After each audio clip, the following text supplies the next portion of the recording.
26 जनवरी 2021 को देश के गणतंत्र की होने वाली 72वीं सालगिरह मनाई गई, लेकिन ये सालगिरह इतिहास में काले पन्नों में दर्ज हो गई। वजह है आंदोलन पर बैठे किसान, वो किसान जिन्हें मनाने और समझाने की कोशिश लगातार सरकार की तरफ से पिछले काफी वक्त से होती रही है। शांतिपूर्ण आंदोलन के जरिए अपनी मांग पूरी करवाने की कोशिश का दावा करते किसानों का अचानक हिंसा और शर्मनाक रूप साफ तौर पर दिखाई दिया, जिसने दिल्ली के कई इलाकों में जमकर आतंक मचाया।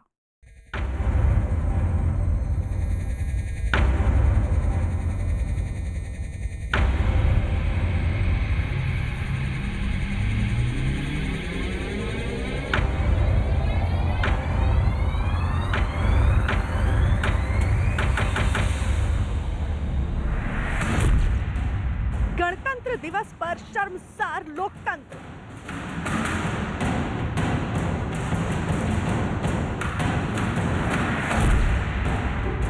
लाल किले पर प्रदर्शनकारियों का झंडा।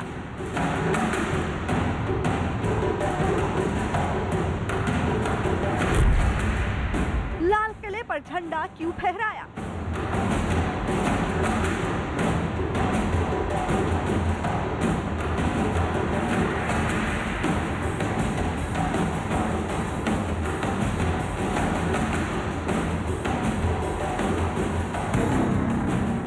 के गौरव का ये पल साल दर साल कुछ ऐसा ही नजर आता है, लेकिन ये तस्वीरें बदल गईं 26 जनवरी 2021 के दिन।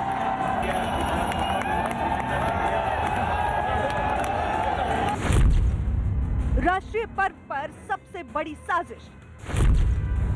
लाल किले पर धार्मिक झंडा फहराया।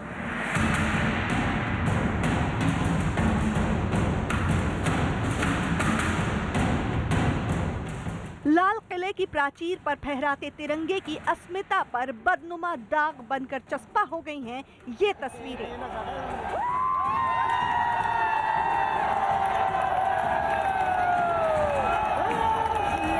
देश के सबसे गौरवशाली पल की यादों में कलंक बनकर जहन में बस गई हैं ये तस्वीरें। 26 जनवरी को क्या हुआ, कैसे हुआ, ये तो देखा और सुना ही जा रहा है, लेकिन सवाल ये है कि ऐसा क्यों हुआ? लाल किले पर झंडा क्यों? 60 दिनों तक दिल्ली की बॉर्डर पर सीमित रहने वाले किसान आंदोलन का गुबार अचानक लाल किले पर क्यों फट पड़ा?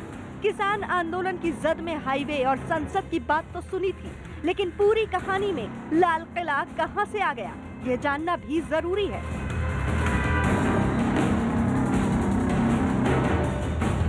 हिंदुस्तान की सत्ता के केंद्र का प्रतीक है लाल किला, इसलिए लाल किले पर झंडा फहराने का हक इस लोकतंत्र ने केवल उसे ही दिया है जिसे जनता ने अपना रहनुमा चुना है।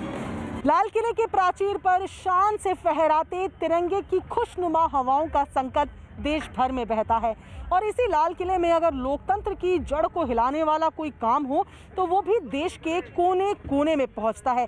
शायद यही कारण है कि एक सोची समझी साजिश के तहत लोकतंत्र के महापर्व के दिन लाल किले के सम्मान को ठेस पहुंचाई गई।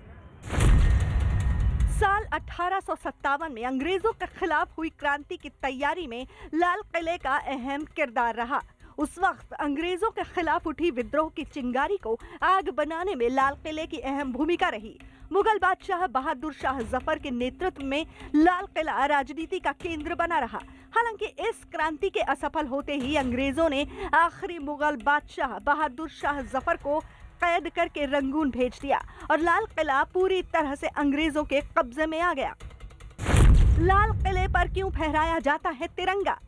15 अगस्त 1947 को आजादी मिलने के बाद सबसे पहले लाल किले से ब्रिटिश झंडा उतारकर तिरंगा फहराया गया, जिसे एक बार फिर लाल किले को सत्ता के केंद्र के रूप में स्थापित करने के तौर पर देखा गया। तभी से देश के लोकतंत्र का प्रतीक बना लाल किला। सत्ता के सर्वोच्च शिखर शक्ति का प्रतीक है लाल किला।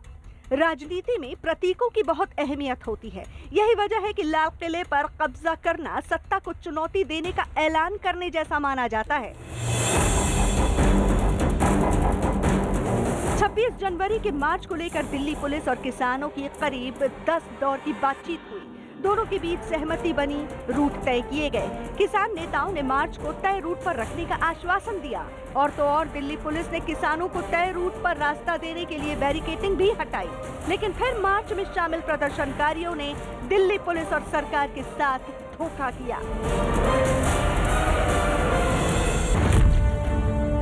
प्रदर्शनकारियों ने दिल्ली के लोगों से विश्वासघात किया। प्रदर्शन के नाम पर हुड़दंगियों ने जो किया, उससे किसानों के आंदोलन को भी बहुत बड़ा झटका लगा है। आंदोलन ने सहानुभूति गंवा दी और आंदोलन के नाम पर साजिश बेनकाब हो गई। लोकतंत्र के पावन पर्व पर देश शर्मसार हुआ है।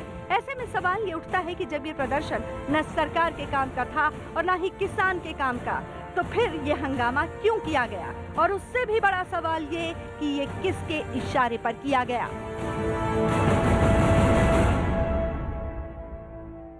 दिल्ली हिंसा पर देश गुस्से में है। लाल किले का अपमान देश को बर्दाश्त नहीं है। जयपुर में इस हिंसा के खिलाफ लोग सड़कों पर उतरे। किसानों के दिल्ली में उपद्रव करने और लाल किले पर धार्मिक झंडा फहराने के विरोध में जयपुर में कुछ सामाजिक संगठनों ने विरोध प्रदर्शन किया। अपने गुस्से का इजहार करने के लिए इन लोगों ने किसान नेता राकेश टिकैत और योगेंद्र यादव के पुतले फूंके। प्रदर्शन कर रहे लोगों ने केंद्र सरकार से दंगाइयों को गिरफ्तार करने की मांग भी उठाई और साथ ही टिकैत समेत किसान नेताओं पर भी कार्रवाई की मांग की।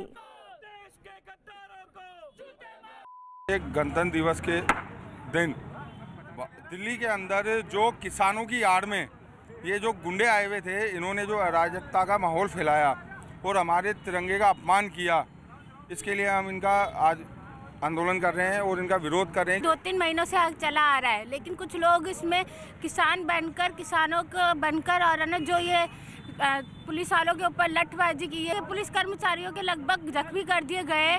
जो गलत किया गया है, इनके खिलाफ सख्त से सख्त कार्रवाई करनी चाहिए। तो दिल्ली के अलग अलग हिस्सों से कल की हिंसा के विरोध की तस्वीरें सामने आने लगी हैं। जम्मू में डोगरा फ्रंट ने कल लाल किले में हिंसा और उपद्रव के खिलाफ प्रदर्शन किया। प्रदर्शन कर रहे लोगों ने कल की हिंसा में शामिल किसानों को जल्द से जल्द गिरफ्तार करने की मांग उठाई। इन लोगों ने दीप सिद्धू के खिलाफ पोस्टर लेकर प्रदर्शन किया और साथ ही लोगों ने दीप सिद्धू की गिरफ्तारी की मांग भी की। राकेश टिकैत, योगेंद्र यादव के पोस्टर लेकर प्रदर्शन कर रहे इन लोगों ने इन पर किसानों को भड़काने का आरोप भी लगाया। दो तस्वीरें हम आपको दिखा रहे। एक तरफ जयपुर में कुछ सामाजिक संगठनों की तरफ से विरोध प्रदर्शन किया गया, जल्द गिरफ्तारी की मांग उठाई गई किसान नेताओं की, तो वहीं दूसरी तरफ जम्मू में भी डोगरा फ्रंट की तरफ से प्रदर्शन किया गया। ये वो किसान है जिन्होंने तिरंगे का अपमान करा है। ये वो सिद्धू है जो अपने को किसान कहने का प्रयास करना चाहता है, जिसने लाल किले के ऊपर जाकर के तिरंगे का अपमान करा। इस तरह के लोग, उपद्रवी लोग, ये जो यादव है, ये राकेश टिकैत है, ये बाकी जो है, इन्होंने सरकार से अनुमति ली और गणतंत्र दिवस के ऊपर कहा ऐसे कार्य मत करिए, लेकिन ये समझे नहीं। इसलिए मैं कहने का प्रयास करना चाहता हूँ, ये दंगाई किसान जो हैं, इनको वहाँ से उठाना चाहिए, इनको उठा करके जेलों में बंद करना चाहिए।